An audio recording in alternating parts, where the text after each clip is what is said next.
মুতার যুদ্ধের প্রেক্ষাপট এবং সিচুয়েশনটা সম্পূর্ণ ডিফারেন্ট। এখানে আপনাদেরকে আমি তিনজন শ্রেষ্ঠ বীরের মহাকাব্য শোনাচ্ছি। কয়জন? তিনজন শ্রেষ্ঠ বীর পুরুষের মহাকাব্য। নবী সাল্লাল্লাহু আলাইহি ওয়াসাল্লাম একজন সাহাবীকে পাঠালেন, তার নাম হচ্ছে হারিস বিন উবাইদা। কি নাম বলেন? হারিস বিন উবাইদা, তুমি এই চিঠিটা নিয়ে যাও। এটা তো মদিনা রাষ্ট্র কায়েম হওয়ার পরের কথা, একদম নবম হিজরতের 8ম বছরের দিকের কথা আর কি। তখন ততদিন হুদাইবিয়ার সন্ধিও হয়ে গেছে এবং কাজা উমরা আদায় হয়ে গেছে এবং খায়বার যুদ্ধ জয় হয়ে গেছে। খায়বারের পরের কথা এটা, যে হারিস বিন উবাইদা তুমি এই চিঠিটা নিয়ে যাও, ওই রোমকদের কাছে যাও। তখন তো সুপার পাওয়ার দুইটা, রোমানরা এবং পার্সিয়ান। তো এখনকার ওই যে এই কন্টিনেন্টের ন্যাটো আর ওই কন্টিনেন্টের চায়না রাশিয়ার মতো, যেটা করতেছে। তো সে গেল ওখানে। সুরাহবিল আল গাসানি একজন শাসক ছিলেন ওইখানকার সিরিয়ার। তো সে ওই চিঠিটা দেখে বলতেছে যে আচ্ছা ঠিক আছে, বসো, দেখি কি করা যায়। চিঠিতে লিখা আছে ইসলাম কবুল করেন, আল্লাহ পাক শান্তি বর্ষণ করবেন, আসলিম তাসলিম। ওই যে নবী সাল্লাল্লাহু আলাইহি ওয়াসাল্লাম চিঠি আছে না একটা রাষ্ট্রপ্রধানদের কাছে, তো সে চিঠি পড়ে উদ্ধত আচরণ। আমি এখানকার আমির, আমাকে ওই মক্কার মেষপালকরা চিঠি পাঠায়, ভাবতে এরকম। তো কে চিঠি নিয়ে আসছে? যে হারিস বিন উবাইদা। আচ্ছা, ওকে বসাও। হারিস বিন উবাইদা রাদিয়াল্লাহু আনহুকে, রাষ্ট্রদূত কিন্তু তিনি, রাষ্ট্রদূতকে তারা নির্মমভাবে হত্যা করলো। কথা বুঝতে পারছেন? এবার নবী সাল্লাল্লাহু আলাইহি ওয়াসাল্লামের কাছে খবর যখন আসছে রাষ্ট্রদূতকে হত্যা করেছে, আমার সাহাবীকে, কয়জন সাহাবীকে হত্যা করেছে? 10 জন, 20 জন, 100 জন না একজন সাহাবীকে হত্যা করার প্রতিশোধ নেওয়ার জন্য নবী সাল্লাল্লাহু আলাইহি ওয়াসাল্লাম 3000 বাহিনীর একটা জিহাদি কাফেলা তৈরি করলেন। 3000 বাহিনী কাফেলায় তিনি নিজে নেতৃত্ব না দিয়ে বললেন যে এই কাফেলার নেতৃত্ব দিবে আমার প্রিয় ভাজন, তাকে তার পালক পুত্র বলা হতো এক সময়, যায়েদ ইবনে হারেসা রাদিয়াল্লাহু আনহু। কোন যায়েদ? তায়েফের সফরের সঙ্গী, তায়েফের সফরের একজন সাহাবী তার সাথে ছিলেন, তার নাম যায়েদ ইবনে হারেসা। যখন তায়েফবাসী নবীজিকে মারছিলেন, যায়েদ ইবনে হারেসা রাদিয়াল্লাহু আনহু তার বুক দিয়ে নবীকে জড়ায় ধরেছিলেন যে আমার গায়ে আঘাত লাগুক, তার গায়ে না লাগুক। এই সাহাবী যায়েদ ইবনে হারেসা রাদিয়াল্লাহু, তাকে পতাকা দিয়ে বললেন এই মোতার যুদ্ধের আমির হচ্ছে যায়েদ ইবনে হারেসা। যদি যায়েদ ইবনে হারেসা শহীদ হয় তাহলে পতাকা বহন করবে জাফর ইবনে আবি তালেব, আমার চাচাতো ভাই। কোন জাফর? যিনি আবিসিনিয়ায় গিয়েছিলেন মুসলিমদেরকে নিয়ে হিজরত করতে, মনে আছে? যিনি বাদশাহ নাজাশির সামনে কুরআন তেলাওয়াত করার, সূরা মারিয়াম তেলাওয়াত করার কারণে বাদশাহ নাজাশির চোখ দিয়ে দরদর করে পানি পড়তে শুরু করেছে। ওই বাদশাহ নাজাশিও পরে ইসলাম কবুল করেছে, আলহামদুলিল্লাহ। জাফর রাদিয়াল্লাহু আনহু পতাকা বহন করবে যদি যায়েদ ইবনে হারেসা শহীদ হয়। এরপরে যদি জাফরও শহীদ হয়, পতাকা বহন করবে আমার আরেক প্রিয় ভাজন সাহাবী আব্দুল্লাহ বিন রাওয়াহা রাদিয়াল্লাহু আনহু।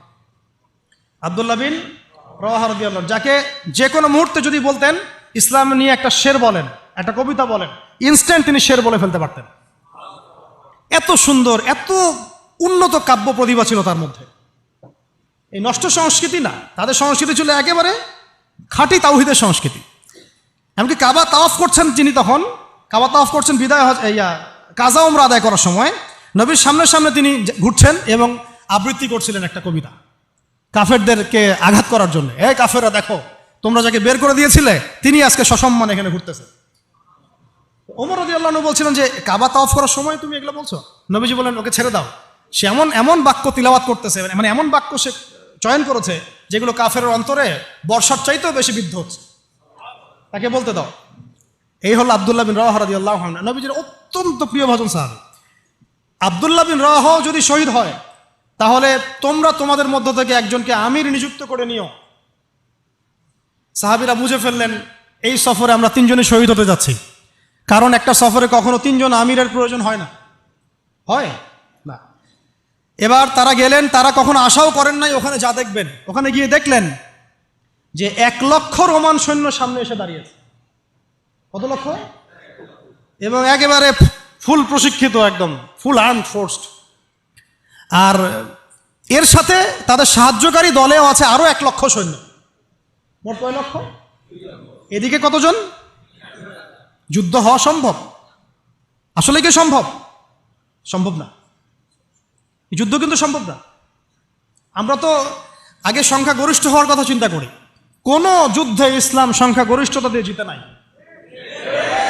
ইসলাম জিতেছে ঈমানের বদৌলতে, শুধু ঈমানের বদৌলতে। আমরা সংখ্যা দিয়ে কখনো বিজয় লাভ করতে পারি নাই। এখন এবার সাহাবীরা মাশওয়ারা করতেছেন রাত্রেবেলা, আমরা কি করব? কালকে যুদ্ধ করব, নাকি মদিনায় ফিরে যাব, নাকি রাসূলকে খবর পাঠাবো, নাকি কোনো বিকল্প ফোর্স নিয়ে আসার ব্যবস্থা করব, কি করব? তখন সাহাবী, ওই যে বললাম আব্দুল্লাহ বিন রাওয়াহা রাদিয়াল্লাহু আনহু দাঁড়ালেন।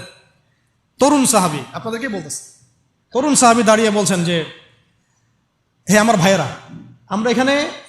আমরা এখানে কি জন্য এসেছি?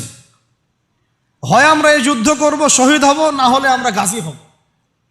আর আপনারা যে বিষয়টাকে ভয় করছেন, আসলে কিন্তু আমরা সেটা পাওয়ার জন্যই এসেছি, তার নাম শাহাদাত। আপনারা যেটাকে ভয় করছেন যে আমরা এখানে গেলে মারা যাব, ওটার জন্যই তো আমরা এত দূরে এসেছি। আমরা গাজী হই অথবা শহীদই হই, আমাদের জন্য আজর আল্লাহর কাছে লেখা থাকবে। তো তার এই মানে এমন ঈমানদীপ্ত ছিল ভাষণটা, আমি তো ওটা বলতে পারলাম না, আরবিতে তিনি বলেছেন।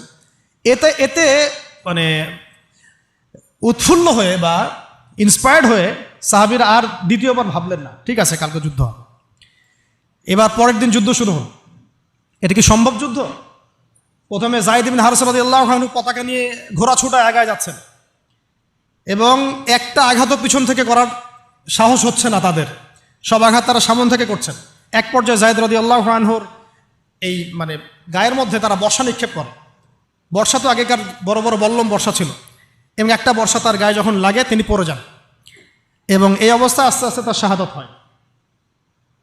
পতাকা পড়তে দেন নাই, পতাকা নিয়ে নিয়েছেন জাফর ইবনে আবি তালিব রাদিয়াল্লাহু আনহু হাতে, এবং জাফর রাদিয়াল্লাহু আনহু যুদ্ধ করতে থাকেন, এত বীর বিক্রমে যুদ্ধ করতে থাকেন যে এক পর্যায়ে তিনি তার নিজের কালো এবং লাল ডোরাকাটা ঘোড়া ছিল, সেই ঘোড়ার পা নিজেই কেটে ফেলেন, যে আমার যেন পালিয়ে যাওয়ার মন না উঠে কখনো ঘোড়া চলে, তারা যেন আমার ঘোড়া ইউজ করতে না পারে। সাহাবীরা বলছেন তার শাহাদাতের পরে তার বডির মধ্যে আমরা এরকম 50টা থেকে 60টা এরকম আঘাতের দাগ দেখেছি, একটাও দেহের পিছনে ছিল না, সব সামনে ছিল। যুদ্ধ করতে করতে এক পর্যায়ে তার ডান হাতটা কেটে পড়ে যায়, এরপরে তিনি বাম হাতে পতাকা উঠায় নেন, কাফেররা বাম হাতটাও কেটে ফেলে। এরপরে তিনি বুকের সাথে পতাকাটাকে এইভাবে জড়িয়ে রাখেন, বুকের সাথে পতাকাটাকে এইভাবে জড়িয়ে রাখেন, পতাকা পড়তে দেন নাই। একজন রোমান সৈন্য তাকে আঘাত করে এবং তার দেহটা দ্বিখণ্ডিত হয়ে যায়। এই খবর নবী সাল্লাল্লাহু আলাইহি ওয়াসাল্লাম ওই মদিনায় বসে বসেই পাচ্ছিলেন। তিনি বললেন, এই মাত্র যায়েদ শহীদ হলো, এই মাত্র জাফর শহীদ হলো। একটু তিনি কান্নার ভাব চলে আসলো, একটু পরে নবীজি হেসে দিলেন। সাহাবীরা বলছেন, আপনি হাসছেন কেন ইয়া রাসূলুল্লাহ?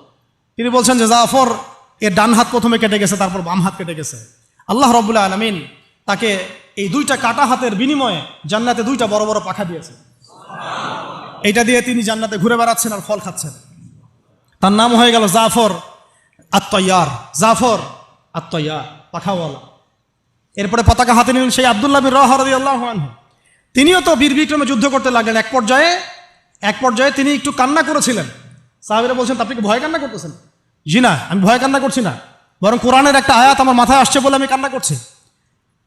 সে আয়াতটা ছিল সূরা মারিয়ামের মধ্যে, ওয়াইম মিনকুম ইল্লা ওয়ারিদুহা কানা আলা রাব্বিকা হাতমান মাকদিয়া, একটা আয়াত আছে কোরআনে সূরা মারিয়াম। এটা হচ্ছে আপনার রবের একেবারে একটা চিরনির্ধারিত একটা বিষয়, যে তোমাদের সবাইকে, আবার বলছি, ওয়াইম মিনকুম ইল্লা ওয়ারিদুহা কানা আলা রাব্বিকা হাতমান মাকদিয়া, মানে তোমাদের সবাইকেই আবশ্যিকভাবে, ম্যান্ডেটরিভাবে এই জান্নাত জাহান্নামের উপর অবস্থিত এই পুলসিরাত পার হতেই হবে।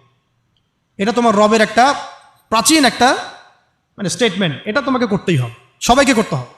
এই আয়াতটা মনে হয় আমার কান্না আসতেছে। একজন তাকে একটা হাড্ডিওয়ালা গোশত এনে দিয়েছিল, তিনি সেই গোশতটা খাওয়ার জন্য চেষ্টা করছিলেন, তো পরে একটা কামড় দিয়ে ফেলে দিয়েছেন। তারপরে তিনি ছুটলেন যুদ্ধ করার জন্যে, এবং ওই সময় একটা কবিতা আবৃত্তি করেছেন, হে আমার মন, তোমার নফস হয়তো চাচ্ছে, তুমি হয়তো চাচ্ছ এখান থেকে পালিয়ে যাওয়ার জন্য, জেনে রাখো সামনে তুমি যা দেখছো এর পিছনেই আছে জান্নাত। শেষমেশ কি জীবন দেখেন, কি ব্যক্তিত্ব, কি ক্যারেক্টার, কেমন গায়রত, কেমন ইজ্জত, কেমন সম্মান, কি জীবন। এরপরে তিনিও শহীদ হলেন, পতাকা হাতে তুলে নিলেন আল্লাহর বীর খালেদ বিন ওয়ালিদ রাদিয়াল্লাহু আনহু, তাকে পতাকা দেওয়া হলো। তিনি কিন্তু নতুন মুসলিম হয়েছেন। উহুদের যুদ্ধের যে ক্রাইসিস, এটা কিন্তু তার হাতে। কাজা ওমরা আদায় করতে গিয়ে নবীজি চিঠি লিখে দিয়েছেন, ছোট্ট করে একজনের দ্বারা লিখিয়েছেন যে খালিদকে চিঠিটা পৌঁছে দিও।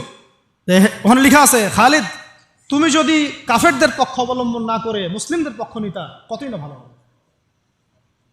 ঠিক আছে, এই একটা লেখা একটা চিঠি খালেদ রাদিয়াল্লাহু আনহু একবারে কলিজাটা কাঁপায় ফেলছে।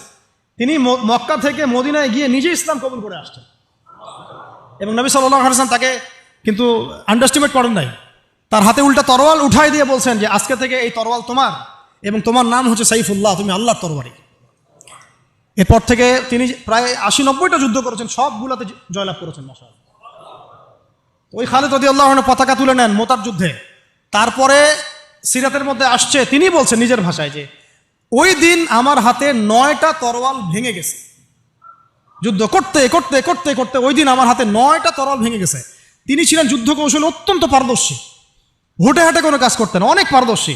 তিনি ডানের সৈন্যকে বামে নিয়ে আসছেন, বামেরটাকে ডানে নিয়ে গেছেন, সামনেটাকে পিছনে নিয়ে আসছেন, পিছনেটাকে সামনে নিয়েছেন।